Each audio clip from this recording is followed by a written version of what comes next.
கிடக்கும் வானத்துல ஒளி கீத்து கீத்து பிறக்குதம்மா வறண்டு கிடக்கும் பூமிக்குள்ள புது ஊத்து ஒண்ணு.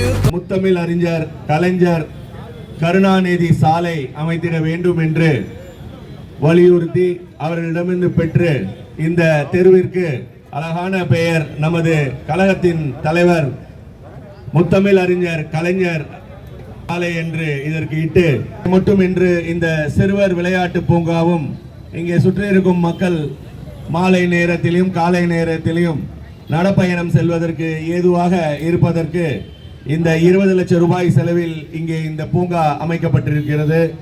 இங்கே உள்ள பிள்ளையார் கோவில் தெருவில் நீண்ட நெடுநாட்களாக ஊர் மக்களுக்கு நியாய விலை ரேஷன் கடை புதிதாக இன்றே அதையும் திறந்திட வேண்டும் என்று ஆட்சியாளர் செயலாளர் மாமன்ற உறுப்பினர் வி ஆனந்தம் அவர்களே, நிகழ்விலே கலந்து கொண்டிருக்கின்ற மாவட்ட கழகத்தின் பொருளாளரும் மாமன்ற உறுப்பினர் அவர்களே, மாஸ்டர் மணிமாறன் அவர்களே, மேகநாதன் அவர்கள், கன்னிப்பன் அவர்களே, நெவில்சன் பத்மராஜன், நீலகண்ட ரவிச்சந்திரன் உள்ளிட்ட தனேஷ் உள்ளிட்ட இந்த நிகழ்வில் கலந்து கொண்ட அனைத்து நண்பர்களும் நெஞ்சார்ந்த நன்றியை சொல்லி ஒரே ஒரு வரலாறு மட்டும் சொல்லிடுறேன், வேற ஒன்றும் இல்லை. இந்த இடம் பார்த்தீங்கன்னா அருகில் இருக்கிற அந்த வசந்த் அப்பார்ட்மெண்ட்டுக்கும் இந்த பகுதியில் இருக்கிறவங்களுக்கும் ஒரு வழக்கு நடந்தது. முதல்ல அந்த வழக்கில் இந்த அப்பார்ட்மெண்ட்காரங்க ஜெயிக்கிறாங்க, திரும்ப இந்த பக்கம் ஜெயிக்கிறாங்க. அதுக்கப்புறம் அவங்க திரும்ப சுப்ரீம் கோர்ட்டுக்கு போகிறாங்க. சுப்ரீம் கோர்ட்டுக்கு போகும்போது இங்கே இருக்கிற அந்த ஒரு குடியிருப்பு வாசிகள் அவங்களும் சுப்ரீம் கோர்ட்டில் அப்பேர் ஆகி இந்த கேஸை பல வருஷமாக நடத்தி ஜெயித்தாங்க. அதுக்கு காரணம் நம்முடைய திராவிட முன்னேற்ற கழகம் தான்.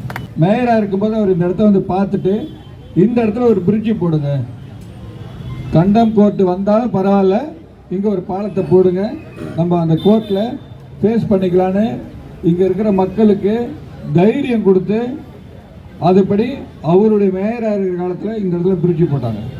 கருணாநிதி ஸ்டாலின் அவர்களுக்கும் மற்றும் துணை முதல்வர்களுக்கும் நமது மக்கள் நல்வாழ்வுத்துறை அமைச்சர்களுக்கும் நேரத்தில் வணக்கத்தை தெரிவித்துக் கொண்டு, நமது மாண்புமிகு முதல்வர் அவர்கள் இன்னைக்கு நம்மளுடைய இந்திய தேசத்திற்கு ஒரு எடுத்துக்காட்டாக ஒரு சிறப்பு வாய்ந்த ஒரு திட்டங்களாலே நமது தமிழகம் என்ற ஒரு அடிப்படையில் அனைத்து துறைகளிலும் வளர்ச்சி கண்டு நம் மாநிலத்தை முன்மாதிரியாக 5 ஆண்டுகள் வழிநடத்தி இன்னைக்கு அனைத்து துறைகளிலேயும் இன்னைக்கு முன்னேறி கொண்டிருக்கும் தமிழகத்தை மீண்டும் நம்மளது முதல்வர் அவர்கள் 26 இந்த வருகின்ற சட்டமன்ற தேர்தலில் அவர் மீண்டும் முதல்வராக வேண்டும்.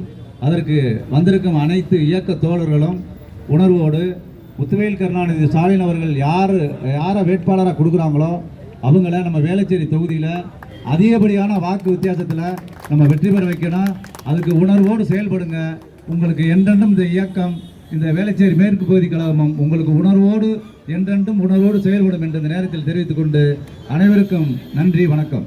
பகுதியின் ஆற்றல் மிக்க செயலாளர் அண்ணன் திரு வே ஆனந்தம் அவர்களே, உறுதுணையாக நீங்கள் எல்லாம் இருக்க வேண்டும், இந்த வளர்ச்சிகளை நீங்கள் எல்லாம் பார்க்க வேண்டும் என்று கேட்டவனாக விடைபெறுகின்றேன்.